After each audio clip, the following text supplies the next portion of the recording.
we saw the Maltese Falcon, and I gotta say, I was bored.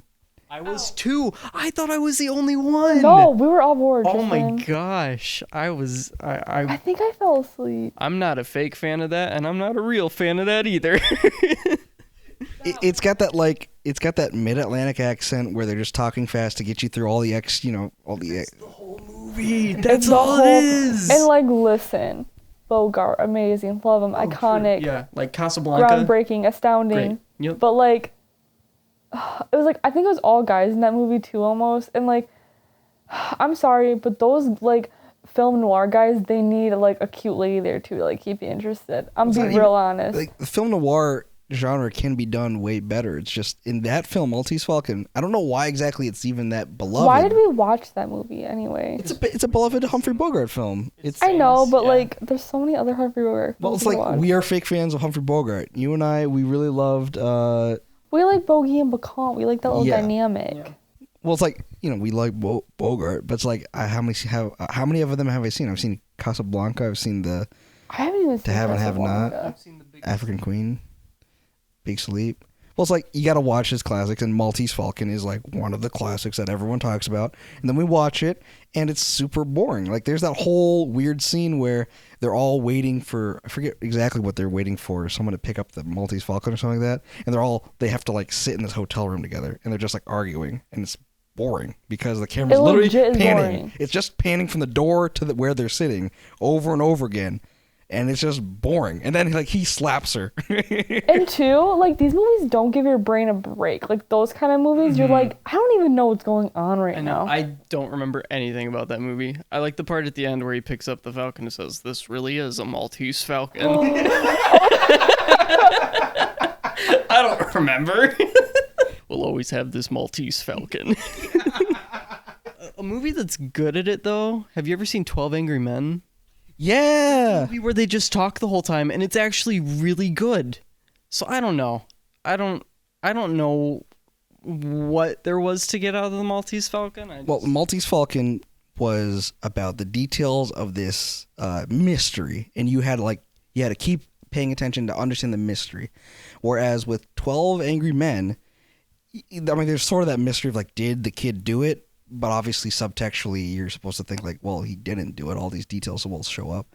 So what you're really doing when you're watching that is you're watching the relationships of all these people as they come to terms with how they may have been wrong about the case, with how they have personal biases or prejudices towards the Puerto Rican people and other people within New York. So you're really getting a sense of the relationships, and that's why it's more investing. Whereas Maltese Falcon, you are literally sitting there watching them, sitting in this hotel room, just like yelling about things that I don't even care about now. Like I can't remember a single detail about that, and that's why it was so boring. Damn. Yeah. I would love to know, like, it's boring because, like, I don't know what's going on, but I would just love to know, like, what people back then thought. You know what I mean? Like, did you think this is boring too? Like, do you really have the patience to understand what's going on? Because I don't. I mean, they must not have, because it's got such a good reputation. Yeah. I don't know. But, like, did it get a good reputation during when it came out, or, Here's like, the thing. after? They didn't have Avengers then, so they don't know what real cinema is.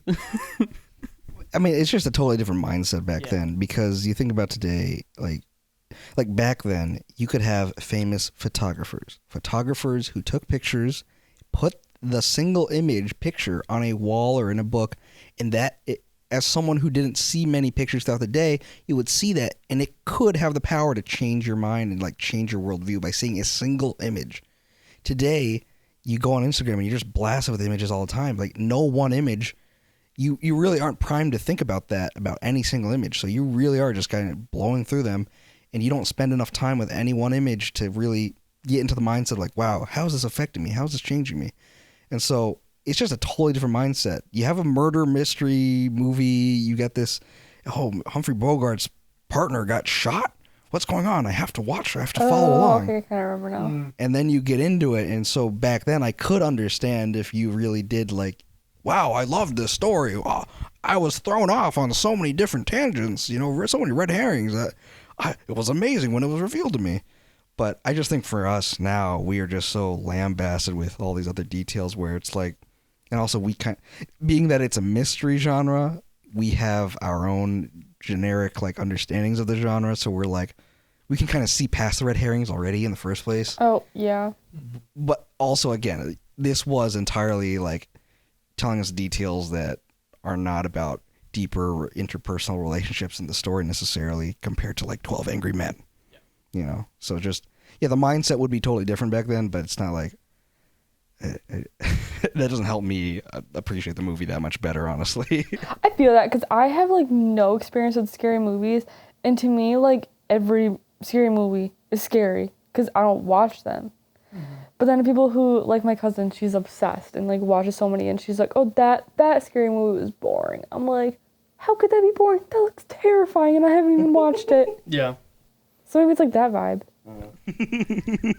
Fake Fan Anonymous hates Maltese Falcon. All my homies hate all my Maltese fake fans homies hate Maltese Falcon.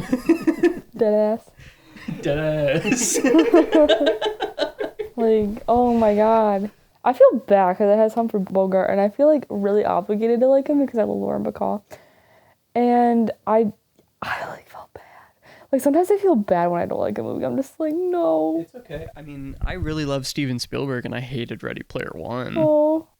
Hated it. Yeah, but that's understandable. That's more like no one else liked it. But it's like Maltese Falcon was built up. Yeah. And it's like, what?